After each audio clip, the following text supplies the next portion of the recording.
What's up, everybody? This is your boy Charismatic Lee with another episode of Talk What You Know. We are going to get into Pet Peeves Volume 3.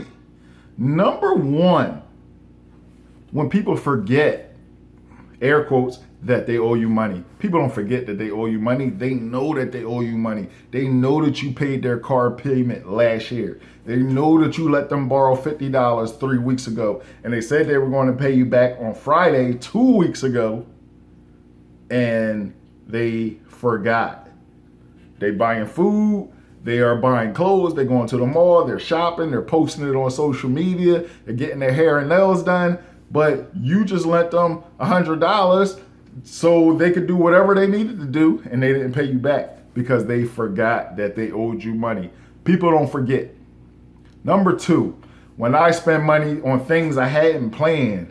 Have you ever gone to Walmart and spent like $300 and you didn't plan on it? You were only planning on spending like $150 and you went to the store without a plan. You went to go get your oil changed and the guys at Jiffy Lube told you there's like 8 other things wrong with your car, and you, instead of spending $40 or $50 on your oil change, you wound up spending $800 on your car. Like, cause you got a tire that was going bald and your air filters are dirty and all this. Like, I hate that when I have to spend money that I didn't account for in my mind.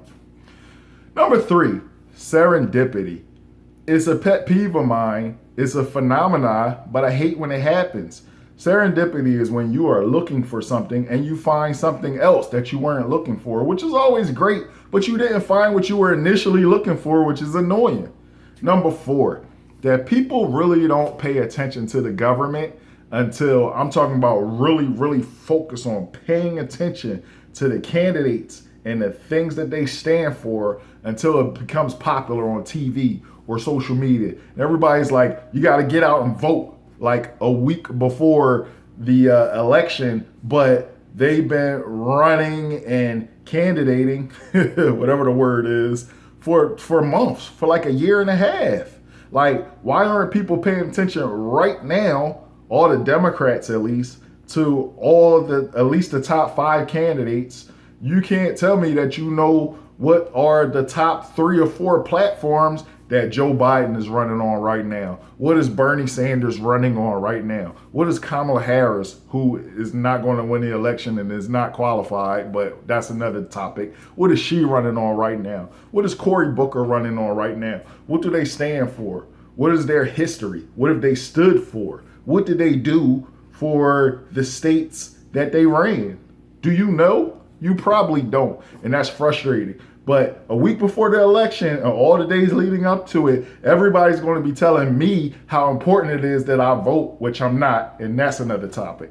Number 5, family photos where everybody dresses alike. I hate that. That's a huge pet peeve of mine. I hate on Family Feud where the whole family wears the same color. It's so annoying. I hate photos where everybody is matching. That's annoying. Wear something different. Like, you can wear, like, I get it. Don't wear a business suit and one person is in sweats. Either you both be in sweats or you both look classy. I get that. But everybody doesn't have to wear the same color. That's my pet peeve, that everybody's wearing the same color. So everybody on social media can be like, oh, you look so cute. Shut up. Number 6, pet peeve. I hate being on the phone. Number 7, pet peeve. I hate texting. I hate texting. You can't really convey what you really mean over a text. And so much animosity and so many arguments that could have been avoided with text conversations that happen via text instead of in person or actually talking on the phone, which was my previous pet peeve. Number 8, texters and drivers. I hate you. If you hold your cellular telephone device while you're driving for extended periods of time because you have to check that Instagram message or you have to check that notification, I hate you. I hate when people are texting. I hate when people are reading their phone. And you got females who are like, oh, I can text and drive. I can text and drive. Yeah, until you hit somebody's child. It's all fun and games until you nail somebody's child or you hit somebody in the back, like I saw happen yesterday. There's no excuse for them to have hit them in the back if they weren't texting. I know they were texting for a fact. And I hate it. I hate it. I hate it. If you text and drive, I hate you. You can't text and drive. Correction, you can, C-A-N. It doesn't make it a good idea. You can drive with your feet. It doesn't make it a good idea. You can make a K-turn with your elbows. It doesn't make it a good idea. You can text and drive, but it's a terrible idea. In my opinion, it's worse than drinking and driving. Texting and driving is an epidemic that just needs to stop. It's a pandemic. It's terrible. Put your phone down. Your car isn't hands-free. You don't have Bluetooth.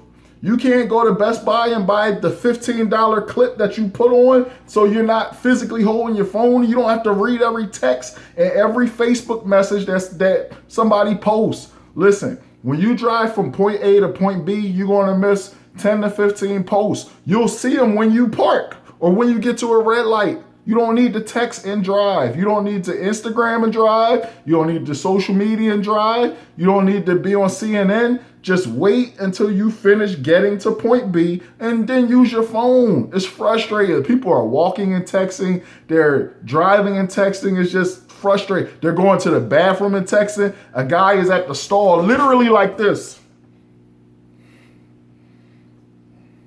And I'm like, dude, you can't put your phone in the pocket while you use the bathroom? Seriously? Ugh. Number 9. I hate when somebody calls me. They call me and they're talking to somebody else. So I'm in mid-sentence from answering one of their questions or engaging in the conversation, and they start talking to somebody else and don't tell me to hold on. That is frustrating. I hate it. Don't call me and be talking to somebody else. I will hang up. How about that? And if you say that's rude, it's rude for you to be talking to somebody else when you called me. When you called me, that person could have waited. If you want to talk to them so badly, then hang up with me and call me back. Or don't call me in the first place. Finish your conversation with that person. Now you might say, well, Khalid, I got kids. So sometimes I got to talk to them. And I hate that. It's frustrating. Wait till your kids go to sleep. Wait till they're at school and then call me. How about that? And lastly, number 10, I hate that when I call you and you announce who I am on the phone for your audience. It's 10 people sitting around you and you're like, hey, Khalid, what's up? Now the whole people in the room know that I'm on the phone. I might have something to tell you that's important. I can't even really discuss it with you because everybody's on the phone trying to hear what I got to say. I hate that. This your boy Charismatic Lee with another episode of Talk What You Know. Get at me.